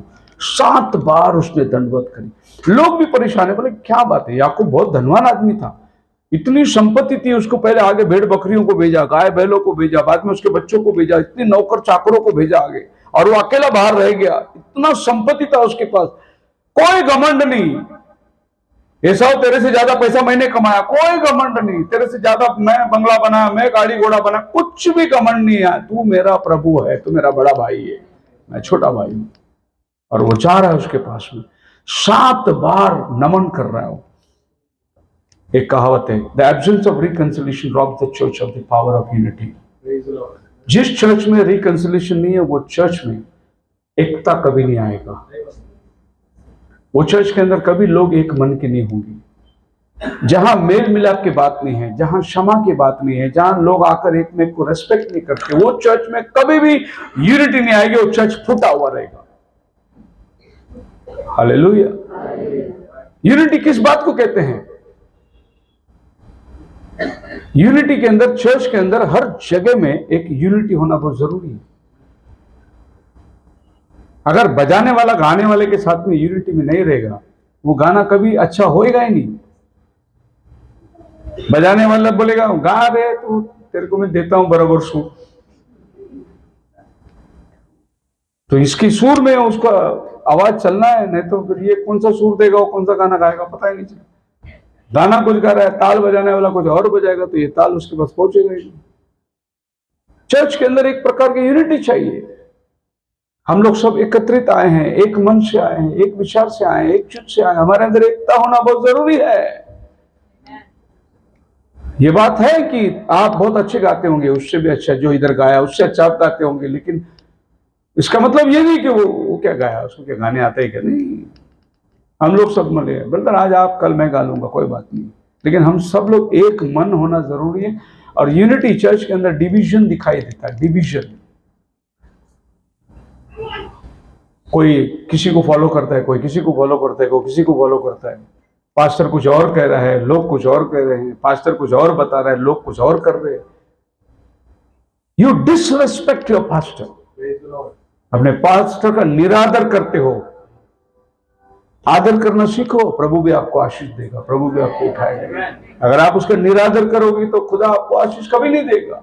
आप सोचेंगे मैं नहीं मानता, मैं किसी का नहीं सुनता, मैं जैसा करूंगा, मैं जैसा चलूंगा, मैं जैसा बोलूंगा, ऐसा आप बोल सकते, लेकिन वो आपके बड़ापन नहीं है। खुदा के सामने वो घटियापन है। वो खुदा के सामने बड़ा वही होता है जो नीचे झुकता है। और वचन में हम लोग यही पाते हैं, प्रभु ने कहा जिसको बड़ा होना है वो छोटा बने, जिसको स्वर्ग के राज्य में बड़ा कहलाना है वो बालक बने। प्रभु का हिसाब किताब उल्टा है। जब तुम यहां छोटा बनोगे, खुदा तुम्हें बड़ा बनाएगा वहां पर।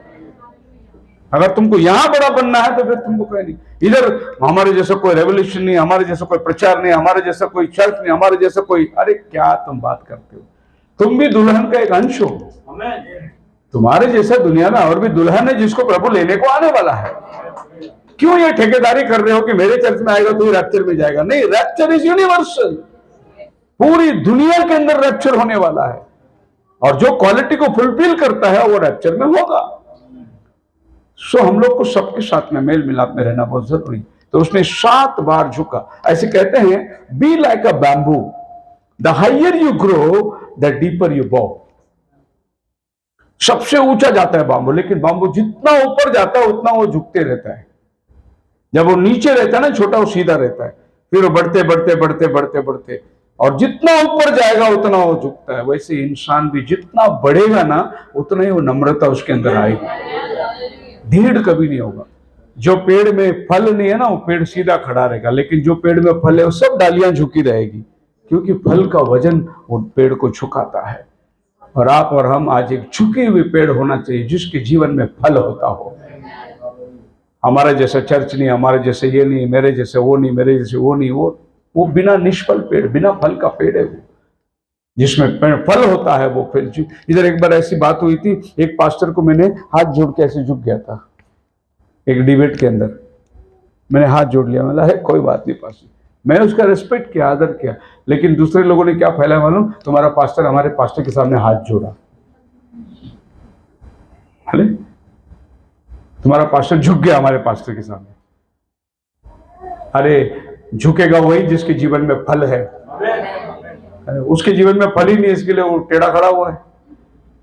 गुस्से देखे क्या उनके, नफरत देखा उनके अंदर, अपने अंदर देखा आपने, खाली प्रेम दिखाया हमने। हम प्रभु का प्रेम के साथ में बातचीत कर रहे हैं, हालेलुया। आत्मा के फल उनके जीवन के अंदर नहीं है।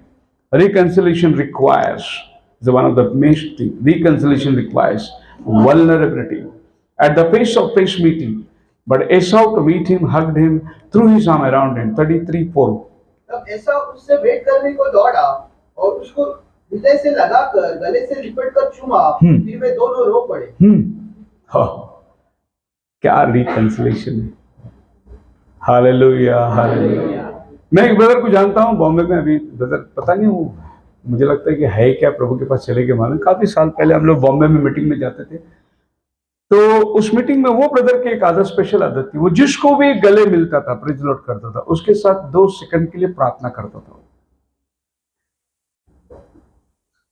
वो कितने भी लोगों को मिले, गाय नहीं होती थी, praise Lord brother, God bless you, Lord bless my brother, help him Lord, anoint him, fill him with your mighty power. उसके बाद छोड़ता था। हर बंदे के लिए प्रार्थना करना, जिसको उसके साथ हाथ मिलाओ तो प्रार्थना कर। आपको प्रार्थना नहीं चाहिए तो उसके पास जाओ मत, लेकिन उसके साथ हाथ दिया तो आपको पकड़ के गले में लगा के आपके लिए 2 सेकंड के लिए प्रार्थना जरूर करें। Lord bless my brother, just let this unity be, यानी बात करेगा ही करेगा, फिर उसके बाद छोड़ेगा। आप मेरे साथ हैं, और भी लोगों का हाथ है, विपुल आओ इधर, ऐसे भी लोग हैं, हाथ मिलेगा।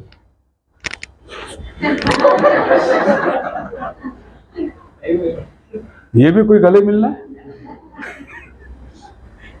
Soldier to soldier. लोगों की स्टाइल है हाथ मिलने का। नहीं, याकूब कैसा मिला, he ran to him, he hugged him। नहीं, आपको बाइबल बोलते हैं, उसको गले में गले डाल दिया, उसको मिला, उसको चूमा। दादा कोई आदमी तलवार भी लेके तुमको काटने को आएगा ना, उसके गले मिलो, चूम लो उसको।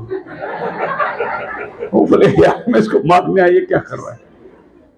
रिकंसिलिएशन, खुदा आपसे मेल मिलाप चाहता है। The approach should be always humble, get down।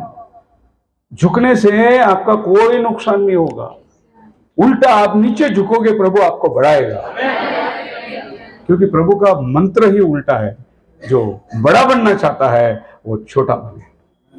Humble yourself. Church में जो भी आता है, छोटा बच्चा क्यों ना हो, praise Lord, hallelujah, praise Lord. बेटा इधर कुछ लोग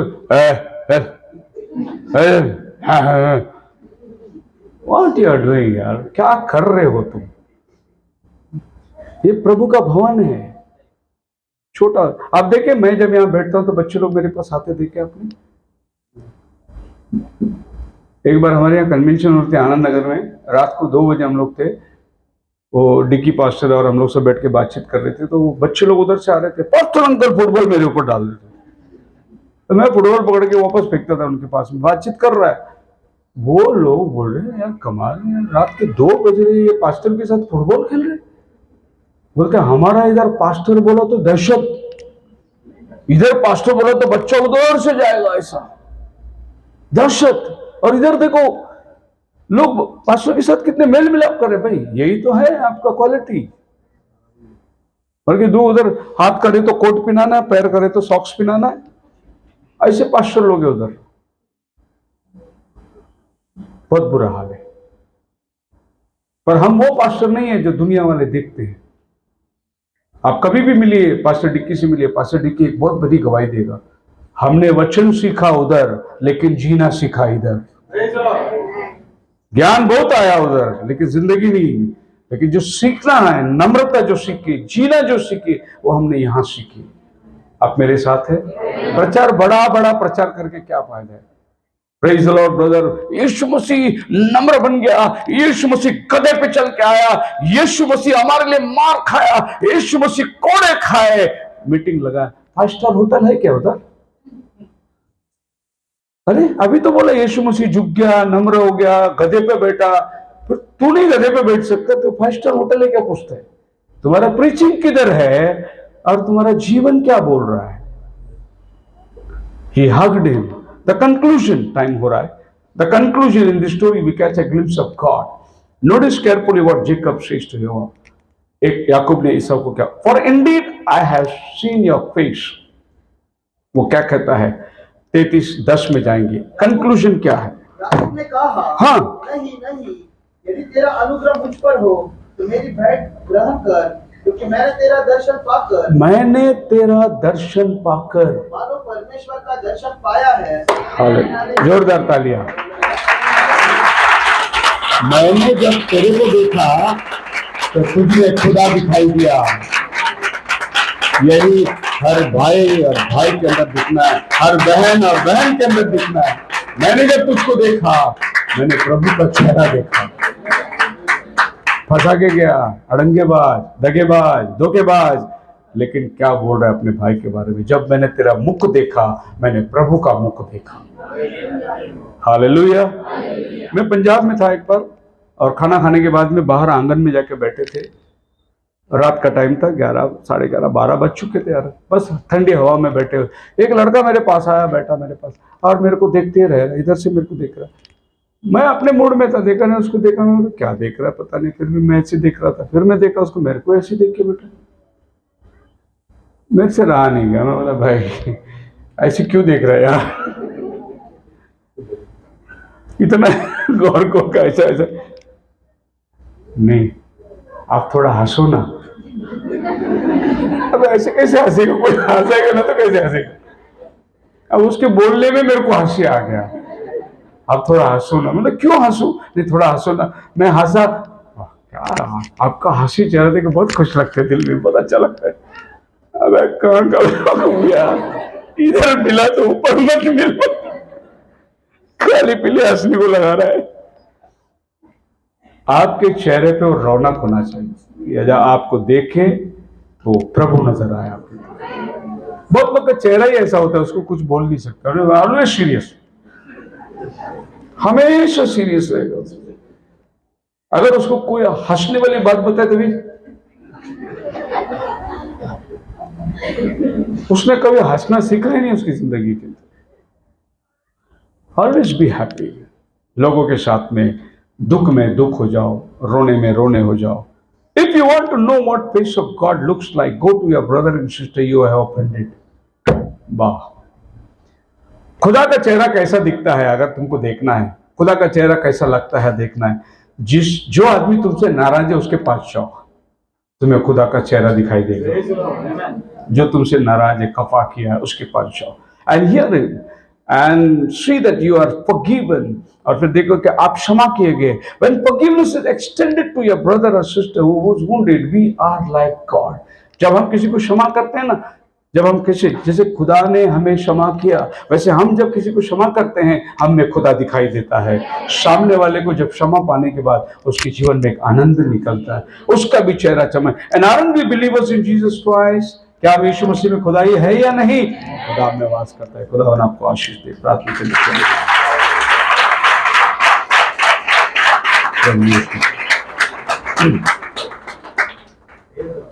जब तक हम लोग एक पश्चाताप का गीत गाएंगे और आगे की सब जगह तैयार करें, प्रभु भोज की विधियों को तैयार करें।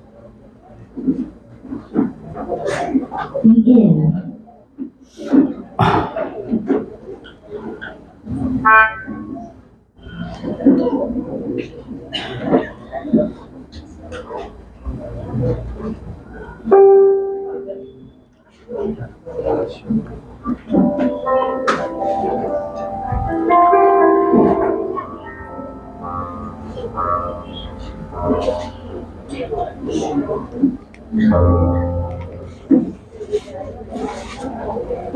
आजा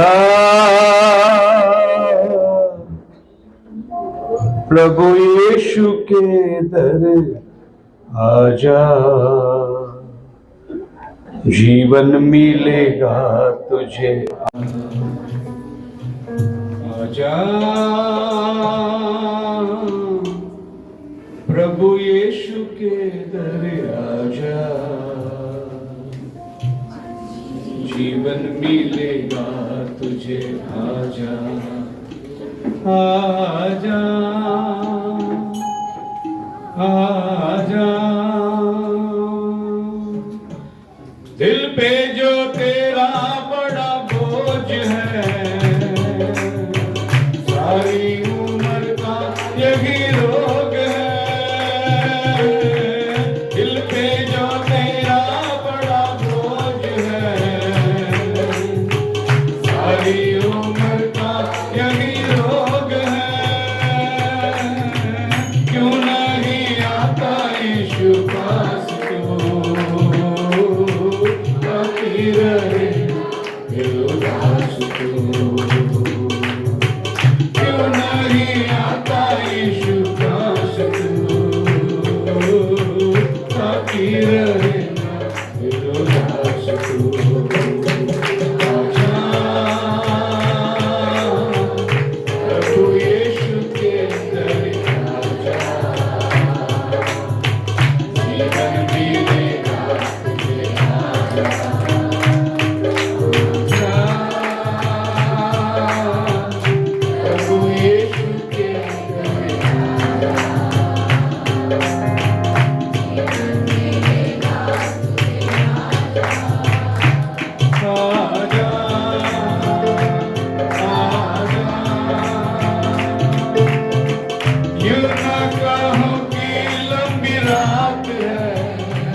कल करूंगा, सारी दुनिया ये बताते हैं। क्यों ना सोचो कि लंबी रात है, सारी दुनिया बेसबात है। धोखा ही धोखा ये संसार है, यीशु मसीह सच्चा प्यार है। धोखा ही धोखा ये संसार है, यीशु मसीह सच्चा प्यार है। आजा प्रभु यीशु के दर आजा, जीवन मिलेगा तुझे। आजा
जीवन मिलेगा तुझे। दुआ में जाएंगे। सतीश जेम्स को आगे बुलाता हूँ रोटी के लिए प्रार्थना करने, और ब्रदर मोसेस आगे आएंगे, दाखरस के लिए प्रार्थना करेंगे। अभी ये लोग जा रहे हैं, अगले हफ्ते भाइयों के लिए भी उनकी दुआ करके, उनकी आशीषों के लिए, उनके काम के लिए, और ये प्रभु भोजन उनके लिए सौभाग्य था। खुदा उनको आशीष दे।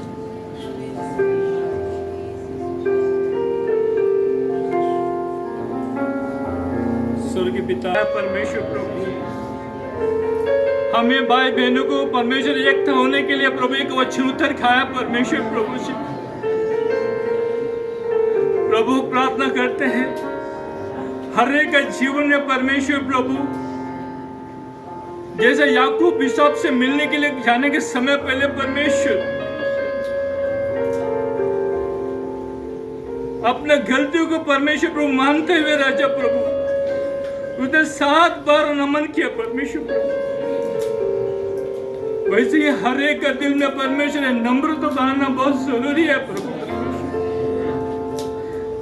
मेरे महान पिता परमेश्वर प्रभु यीशु, हमें भी ऐसा बना परमेश्वर जैसा मेरा प्रभु है परमेश्वर प्रभु। आप इतने नम्र थे परमेश्वर प्रभु। हालेलुया। खुदा बाप आसमानी, हम सबको परमेश्वर प्रभु तो अपनी ओर खींच लेना परमेश्वर प्रभु, और अपना ज्ञान और बुद्धि हमें दे परमेश्वर प्रभु। तू अपने जैसा ही मुझे बना परमेश्वर प्रभु, ताकि हम जिसको भी देखे प्रभु वो प्रभु का नजर आए परमेश्वर प्रभु। हमारे बोलना स्लो ना हो परमेश्वर। कोई हमें देखे प्रभु, तेरा चेहरा को देखे परमेश्वर प्रभु। ऐसे एक नम्रपन हमारा जीवन के अंदर लिखाने के लिए प्रार्थना करते हैं राजा प्रभु। क्योंकि जब भी हम इस रोटी को खाते हैं परमेश्वर प्रभु, हम ये प्रार्थना करते हैं कि परमेश्वर इस रोटी को खाने से पहले खुदावन हमारे जीवन में उस सारा चीज को खाली कर परमेश्वर। जो संसार की बातें हैं परमेश्वर प्रभु, संसार की हर एक बातों को हमारा जीवन से उतार परमेश्वर प्रभु। हमारे मन के अंदर से संसार की सारे दुविधा को निकाल परमेश्वर प्रभु। हमें ऐसा बना परमेश्वर कि प्रभु आपने कहा मैं जीवन की रोटी मैं हूँ, इसे जो भी खाएगा उसके अंदर जीवन होगा परमेश्वर प्रभु। आज वही रोटी को तो बड़ी आशीष कर खुदावन, उसमें ब्लेसिंग उतर खाने दे प्रभु। यहाँ पर बैठे हर एक भाई बहन के परमेश्वर इस रोटी को खाएंगे परमेश्वर। ये प्रार्थना करके प्रभु आज मैं अपना जीवन को खाली करता हूँ प्रभु। तू अपना वचन से मुझे भर दे खुदावन, अपनी नम्रता से मुझे भर दे परमेश्वर। अपने प्रभु परमेश्वर को ऐसा वरदान से भर दे खुदावन, ताकि मैं औरों को प्रभु तेरा वचन दो परमेश्वर प्रभु, औरों को प्रभु तेरा उछाला दो परमेश्वर प्रभु। क्योंकि मेरा प्रभु यीशु कितना महान है परमेश्वर। यही रोटी प्रभु इस्राएल ने खाया परमेश्वर, वो जंगल में खा के मारे क्योंकि पवित्र आत्मा परमेश्वर जब उनसे बातें करने लगी वो पवित्र आत्मा को रिस दिलाया परमेश्वर प्रभु। हर एक जीवन को बदल देना परमेश्वर प्रभु, हर एक मन को तो बदल परमेश्वर। इस रोटी को तो ब्लेसिंग कर, इस रोटी को तो आशीष कर खुदावन। इसे जो भी खाएगा उसके अंदर जीवन होगा परमेश्वर। ऐसा हम प्रभु इस रोटी के लिए प्रभु यीशु मसीह के नाम से प्रार्थना करते हैं, सुन और कबूल कर।